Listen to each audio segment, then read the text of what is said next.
The Lee Group will be holding its 10th annual Small Business Workshop, May 15th, 8:30 a.m. at the Corner Ballpark, 1680 Michigan Avenue in Detroit. Hear from business leaders and other entrepreneurs discussing embracing change while moving forward.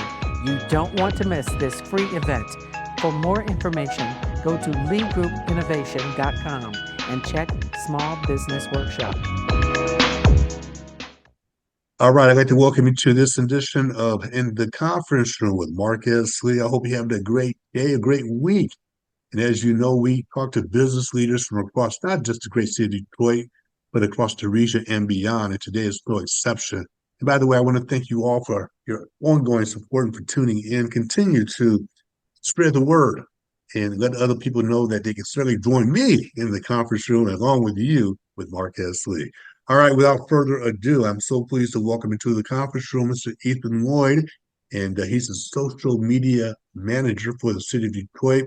And we're going to have an engaging conversation today talking about the importance of social media. No, we're not just going to talk about what is Facebook and Twitter, all that. We're going to talk about effective strategies will help you fairly promote your business and maybe your brand, amongst other things. So this is not your typical social media conversation. Ethan Lloyd, thanks for joining me in the conference room. How you doing?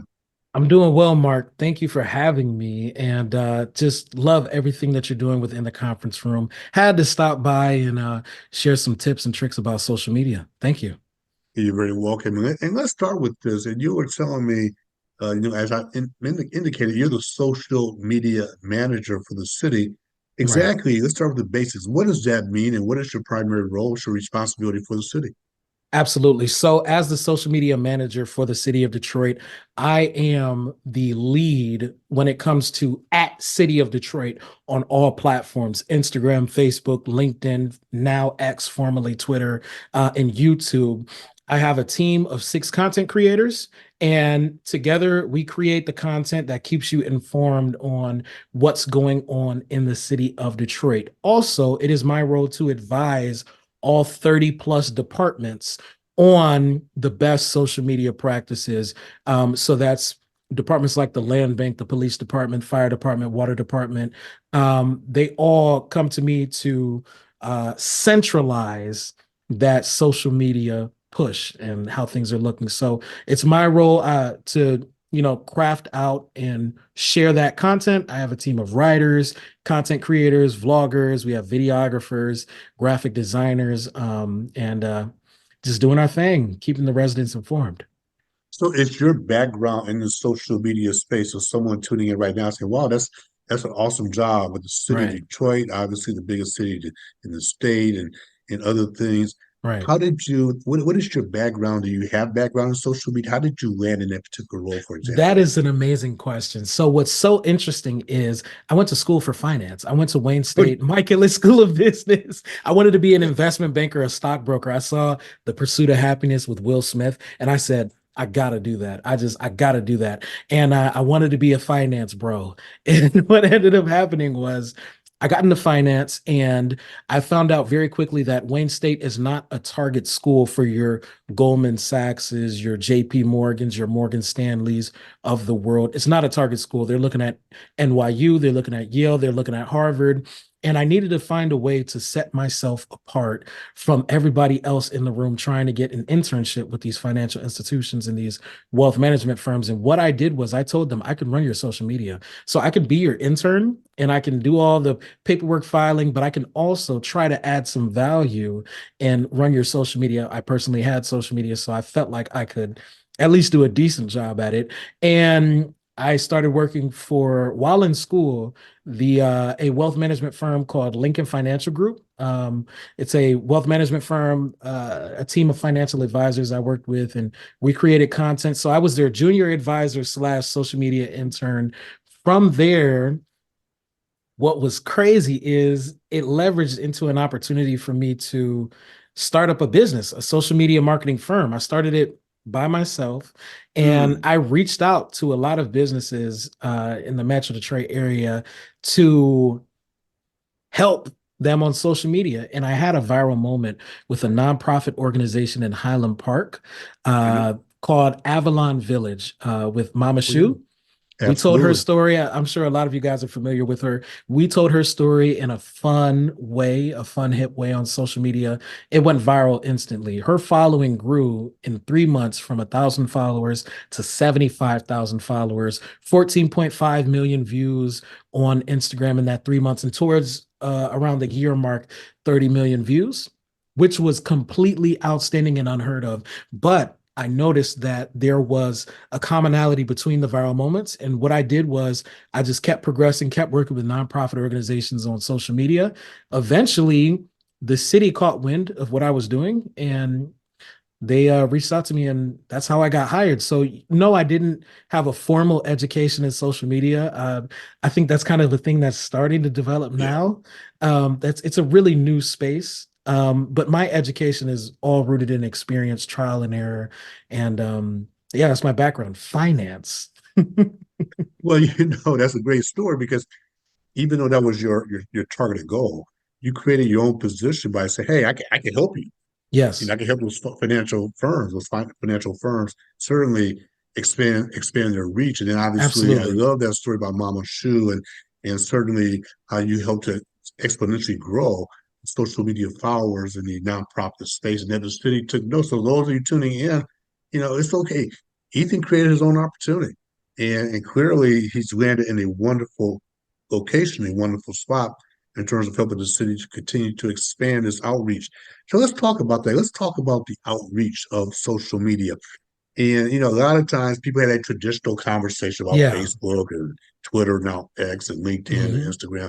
I don't want to have that conversation. Well, I want to have a conversation focused on uh people here, primarily businesses, small Right. businesses who are looking to continue to grow.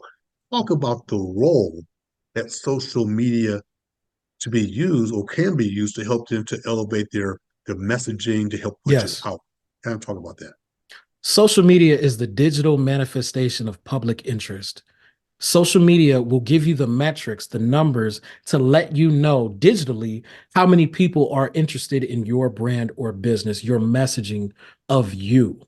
That's what it does. So when you look at your likes, when you look at your comments, when you look at your shares, when you look at your views, the algorithm is organically telling you how many people care about what you're saying and, more importantly, how you're saying it. One thing that I've noticed a lot of business owners do is they rule social media out. They see that they don't get a lot of views unless they put ads out, and they assume that this is just a pump and dump process, put money in, get money out. It's not that at all. It is an opportunity to have a deep level of communication with your audience. So, what I think business owners should get out of social media is ask themselves, if social media was perfect for me, if it did everything that I needed it to do and more, what does it look like? From there, you take that and apply it to who your audience is. Whatever your audience is, whatever your niche is, there is an audience associated with that, and that audience has a commonality that attracts them to you and your business. Whatever that shared experience is, whatever that commonality is, that's Mhm. your opportunity to speak to them on a human level. Social media, contrary to most that believe, is an opportunity to humanize your business and your brand. It is an opportunity to convey to the masses with the push of a button that I understand you and I've been in your shoes before. That's why I started this business or this brand or whatever it may be. So, what I really like to tell business owners is whatever you want out of it, cool, but identify the shared experiences among your audience, Mhm. pinpoint them, a bullet point of maybe five, and then that's what you create your content around, and I think the best content out right now is video content, as you guys Okay. see right now. I Right. honestly think videos is the best format. The other thing you need to do is meet people where they are. We have this vertical format that's being pushed right now: YouTube Shorts, TikTok, Instagram, Instagram Reels, Facebook Reels. Now there's a push to fill up the whole phone space vertically Mm. with your content. And when you're doing that, when you're clipping things up, just remember that I need to be talking about the shared experience among my audience. So to identify the shared experience amongst the Mhm. audience. What excuse me, what exactly does shared experience I mean? can give you an example. Is it engagement? Is it just sharing ideas? So I'll give you an example with the city of Detroit.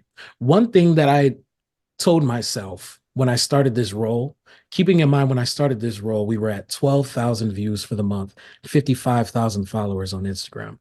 I said, I want people to click on this page and feel like it's run by a Detroiter. Not that it's, run by somebody hired in from another state, or I want them to feel like their own is running it because their own is running this page. And I started thinking about what are the shared experiences among the audience. And me and my team came together and we created a list, a really long list of things that Detroiters go through, every emotion, unfiltered, the happy, the sad, the good, the bad, the ugly. And the list grew quite long. And there were things on that list like we prefer, maybe there's a huge debate between sliced cheese on your coney dog and squeezed cheese. There's a common experience of missing your exit on the lodge and accidentally going to Canada. We call it pop, not soda. We've all heard Yes, ourselves. thank you. It's pop, please. I'm Amen. sorry. Those of you watching across the country, it's an ongoing debate.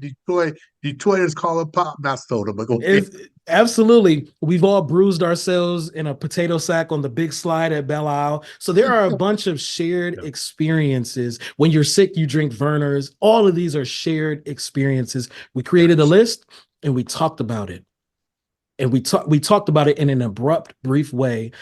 And it blew up and went viral. What did I say? 12,000 views when we started for the month. It's grown in scale to 4.5 million. We have reached, and our following is at almost 150,000 when we started at 50,000. We have reached 400,000 out of the 600,000 Detroiters here. We've done that, and I think we are reaching most of Detroit, and it's because of that. The culture. Don't sleep on the culture that you're a part of, even if you're a business that is in the Metro Detroit area. When I say shared experience, I'm just defining the meaning of culture. That's what I'm saying. When you identify that culture, you can organically scale on social media, because the number one metric that will make you go viral, that'll make your content perform well organically without spending money, is your comment section. It's your engagement. Absolutely. The more comments you can generate organically, quickly, the algorithm looks at that and says, okay, if they're engaging on this platform, I can have more screen time from this user. They're less likely to leave the app. So that means I have more time to push ads to them so we can make more money. So it's like a way to look at it from the producer standpoint instead of the consumer standpoint. If people are engaging, they're less likely to leave my app and go on another one. If I'm Instagram, I'm in competition with YouTube. If I'm Facebook, I'm in competition with TikTok. I'm in competition with Snapchat. I don't want you to hop off my app and go on another one, because then they get paid from that. So what I do is I create a centralized area where people can see the most engaged with content. That's your For You page. That's your Explore page, so on and so forth, your home page. That's how you see that content. Excuse me for 1 second. That's my my doggy. I apologize. 1 second.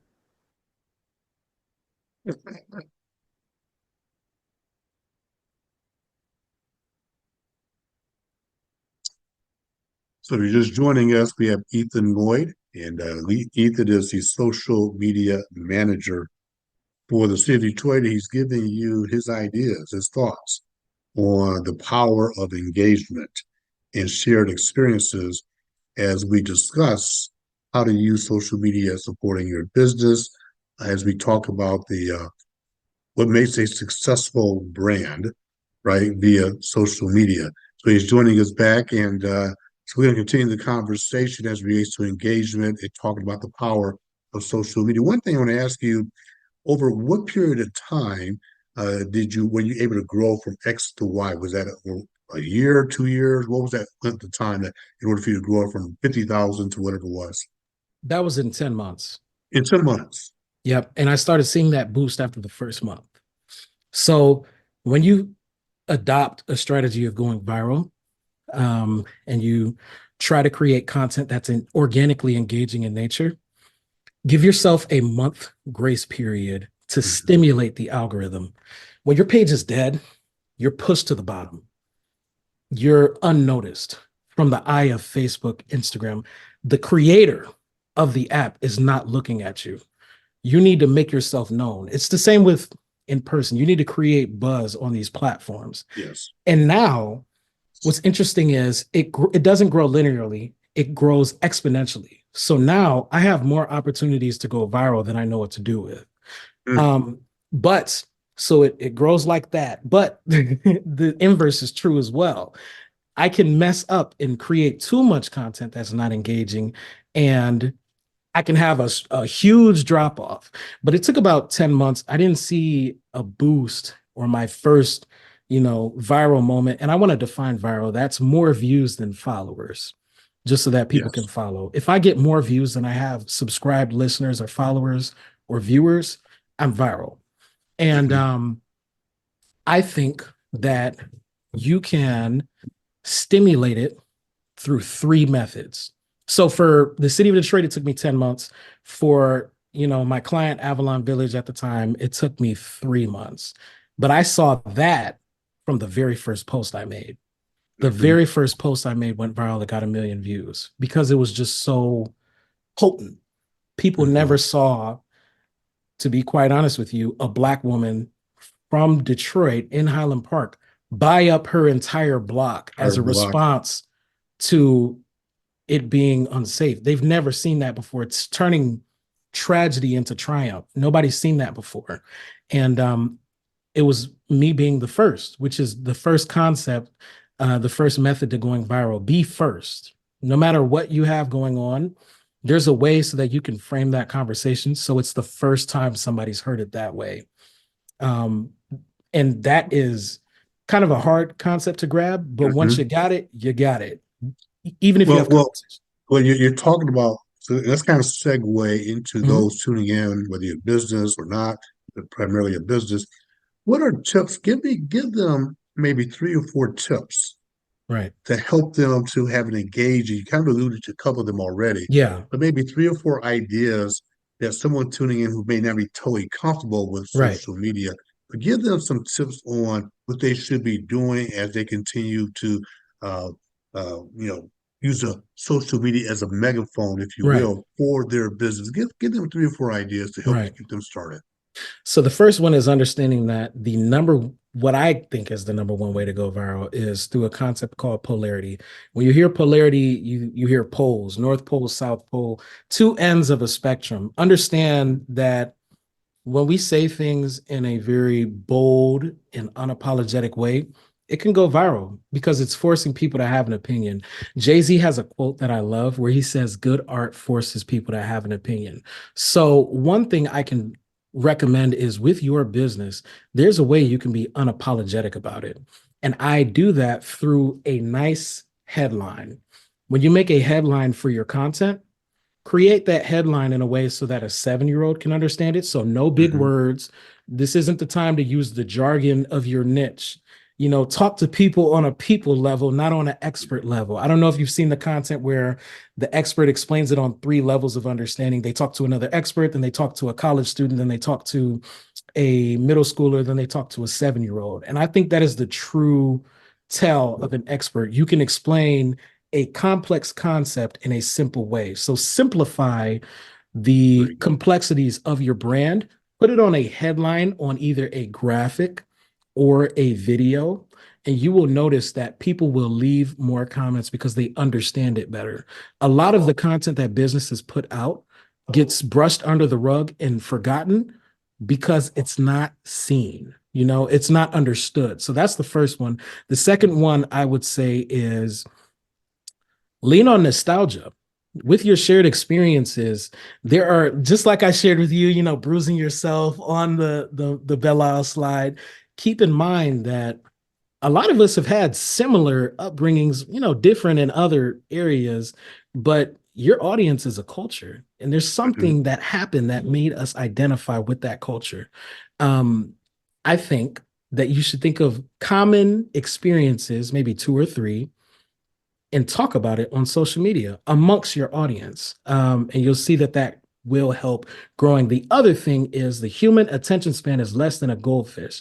I Absolutely. I have a philosophy that you Did have you get that from three, me? You know, perhaps. so before you proceed, I think I did use it. I used that before Ethan proceeded. He's absolutely spot on. Years ago, before, what was your thought? The average attention span of an adult was less than 30 seconds.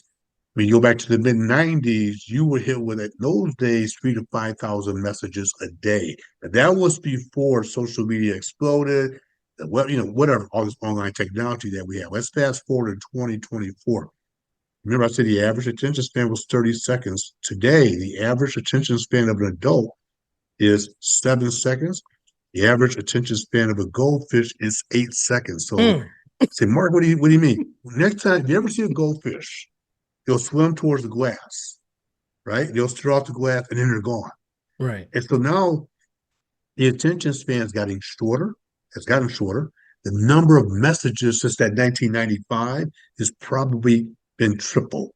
In terms from the time that you get up in the morning to the time that you go to bed at night. So Mhm. we got a lot of noise up there. So I want to make sure we asked about the goldfish, but that's a very serious It analogy is. because the point is, hey, I'm already thinking about something else right now. So now finish your train of thought. So what I think is, even if, we can hold somebody's attention for 8 seconds, that doesn't mean we have 8 seconds to grab their attention. I think you have 3 seconds max to get somebody's attention on social media, because we're in a swipe culture: swipe left, swipe right, swipe up, swipe down. We can completely change what we're looking at with the swipe of a finger. So Yeah. with that, it takes me about 2 seconds to complete a swipe. You have 2 seconds to get somebody's attention. So create your content in a way so that it doesn't take longer than 2 seconds to digest it. What does that mean? If you've noticed on platforms such as Reels, TikTok, YouTube Shorts, these videos are shorter than ever. They're looping. Yes. Yeah. They're 10 seconds long. Some videos are only a couple seconds long. And what the algorithm looks at is how many times it's looped. If you can make a video that is looped, meaning people watched it 3 or 4 times, they will show it to more people because they consider looping a form of engagement. So shorter content, and it needs to be readable in such a quick way that it's almost like reading isn't involved, which kind of sucks. But we have to go where people are. We have to understand the market. And what I think is very important is making videos with headlines shorter than 2 lines. If you have a 3, 4 line headline, I'm reading a paragraph. We're Well, past paragraphs. I got to be honest with you. So I would say things abruptly and promptly. And that's the best advice. You can use that for graphics, for pictures, for your captions. Keep it short and keep it simple. And then once you sell people on your story, have them follow, subscribe so that you can tell them your story. On social media, you need to sell your story before you can tell it. Don't tell it first, sell it. Give them a teaser trailer to the movie of your life, if you will, or your business. as we begin to wrap up, a couple other comments, comment and a question. Again, as you all know, I'm also an instructor. I teach at various universities, professor, adjunct. A brand. So for those of you in your business world, a brand, a consumer will make up their mind. You said 3 seconds is actually 4 seconds. So again, he's actually spot on. As soon as a consumer sees something about your brand, they will make a determination, whether plus or minus, within a 4 second window. And this is what he Wow. just said. You have, if you're swiping, that takes away a second. That takes away Mhm. two. I mean, you have one or 2 seconds remaining. And we're smiling, but you as a business and you as a personal person without a business, it's important. How do you have to think about how do you break through that clutter? He's giving you some wonderful tips. The last question as we begin to wrap up I have for you is as a small business owner, is social media mutually exclusive from your personal brand, or are they intertwined? In other words, whatever you post on social media, can that impact your business, A or do I keep thousand them so? percent. Oh my goodness. You guys Mhm. got to understand, you are people. What First of all, a lot of you guys use the same contact info for your business pages as your personal page. So as soon as I follow either or the other, you pop up under the recommended section on every app. I can see your business page on TikTok. I can see it on Facebook because of the contact number that you have connected. So unless you have different numbers connected, we're seeing both brands prompted up to us. That's for starters. The other Mhm. thing is a lot of people link on their personal platforms their professional work. So if all it takes is for me to click a button in your bio to see your business brand, your professional side, I'm going to mix the two because I saw one first and now I'm seeing this. This is what I tell people. I think that we collaborate a lot between different brands, a lot between different businesses on social media. I think that we need to have a philosophy of collaborating with us. If there are Mhm. two versions of you, two brands, if you're more than one thing, collaborate with all facets of you. So keep that in mind when you're posting on your personal side. You don't have to be two-faced on social media. You can have a well-rounded, well-scoped version of you. I encourage people on your personal platforms to show your professional side, and if it's appropriate on your professional platform, show your personal side. You'll see on social media on the City of Detroit page, people didn't expect the city page to talk about Coney dogs and to talk about pop and to talk about these fun things, better made chips, Detroit being the best style pizza. We Oh man, you talk make about me stop. You make me hungry. But go ahead. that's how you win the heart of Detroit right there. You win it with Absolutely, stomach. that's But awesome. you know, but I that wasn't professional. That wasn't professional of me to make that. It was personal. And we have to understand that we're not, unless you're business to business, and even still, there is a person behind these entities. These are all started by people.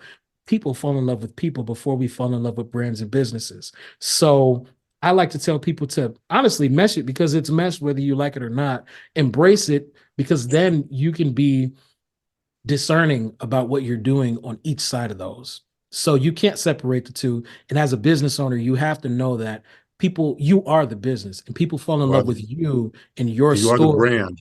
You are Hmm. the brand. It's your story. There's a Right. story behind this, and embrace it. Well, that's a great way to wrap up.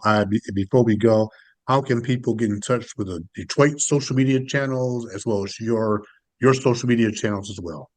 Well, thank you. So, you can, first of all, you can see all of my work at ethanlloyd.com. That's LLOYD. You can follow the City of Detroit. That's at City of Detroit on all platforms. We're on Okay. every social media platform. And you can check out what I have going on at ethan.llo on Instagram and then Ethan Lloyd on LinkedIn. So come check it out. Some cool things to see.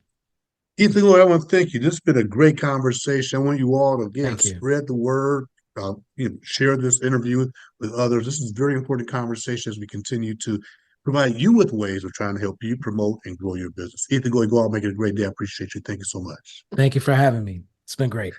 Absolutely. And for all of you for tuning in, thank you for joining me in this edition of In the Conference Room with Mark S. Lee.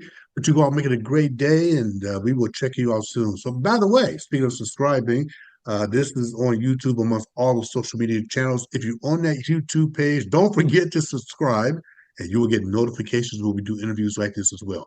All right, go out, make it a great day and a great week. And again, this is Mark Lee in the conference room, and we will talk to you soon. Take care, everybody.